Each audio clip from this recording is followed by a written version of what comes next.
धक्कादायक बातमी आहे नांदेड जिल्ह्यातून। राजकारणाचं भूत डोक्यात शिरलं आणि जन्मदात्या पित्यानंच आपल्या पोटच्या मुलीची हत्या केली। जिल्हा परिषद निवडणुकीच्या पार्श्वभूमीवर मुखेड तालुक्यात समाज मन सुन्न करणारी घटना घडली आहे। पाहुयात एक रिपोर्ट। जन्मदाताच बनला हत्यारा। सरपंच पदाचा हव्यास, पोटच्या मुलीची हत्या। हैवान बापानं चिमुरडीला तलावात फेकलं। जिल्हा परिषद निवडणुकीची धामधूम सुरू असताना नांदेड जिल्ह्यात राज्याला हादरवणारी घटना घडली।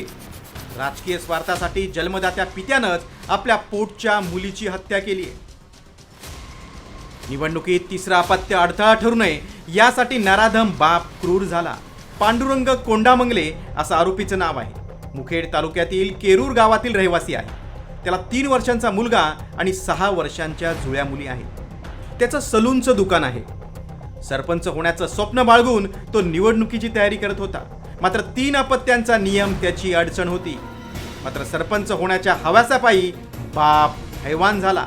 त्यानं स्वतःच्या मुलीलाच मारायचं ठरवलं। त्यासाठी त्यानं विद्यमान सरपंच गणेश शिंदे याची मदत घेतली। दोघांनी मिळून त्यासाठी वेगवेगळे मार्ग शोधले। सुरुवातीला एका मुलीला दत्तक देण्याचा किंवा दुसरीकडे सोडण्याचा विचार झाला। कागदोपत्री नाव कमी करण्यासाठी तो पुणे महापालिका कार्यालयातही जाऊन आला। मात्र जन्मदाखल्यावर नोंद असल्यानं कायदेशीररित्या मुलं कमी करणं अशक्य असल्याचं त्याच्या लक्षात आलं। शेवटी एका मुलीची हत्या करण्याचं दोघांनी ठरवलं।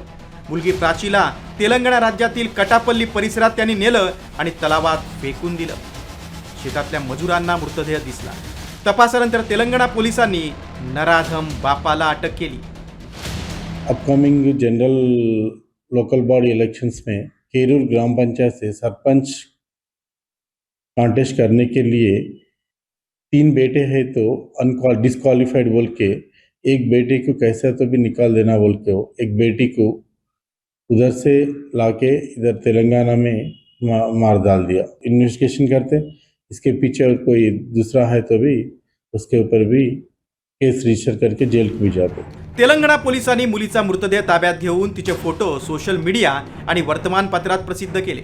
हे फोटो पाहून महाराष्ट्रातील एका व्यक्तीनं मुलीची ओळख पटवली आणि पोलिसांना माहिती दिली। त्यानंतर पोलीस तातडीनं नांदेडमधील केरूर गावात पोहोचले। पोलिसी खाक्या दाखवताच आरोपीनं आपला गुन्हा कबूल केला। दरम्यान निवडणूक लढवण्याबाबत नियम काय आहे ते पाहूया। महाराष्ट्र विधिमंडळानं 2005 मध्ये महाराष्ट्र नागरी स्थानिक संस्था आणि महाराष्ट्र जिल्हा परिषद व पंचायत समिती अधिनियम मध्ये सुधारणा केली। यानुसार ज्या व्यक्तीला 12 सप्टेंबर 2001 नंतर 2 पेक्षा जास्त मुलं आहेत ती व्यक्ती स्थानिक स्वराज्य संस्था निवडणूक लढवण्यास अपात्र ठरते। स्वतःचं मूल दुसऱ्याला दत्तक दिलं तरी कागदोपत्री त्या व्यक्तीच्या मुलांची संख्या कमी होत नाही। म्हणजेच मूल दत्तक दिलं तरी तो उमेदवार अपात्रच ठरतो। राजकीय हव्यास आणि निवडणूक लढवण्याची नशा कोणत्या थराला जाऊ शकते हे पाहून समाज मन सुन्न झालंय। राजकारणात जरूर यावे, निवडणूक लढवावी, मात्र पदाचा टोकाचा हव्यास नको।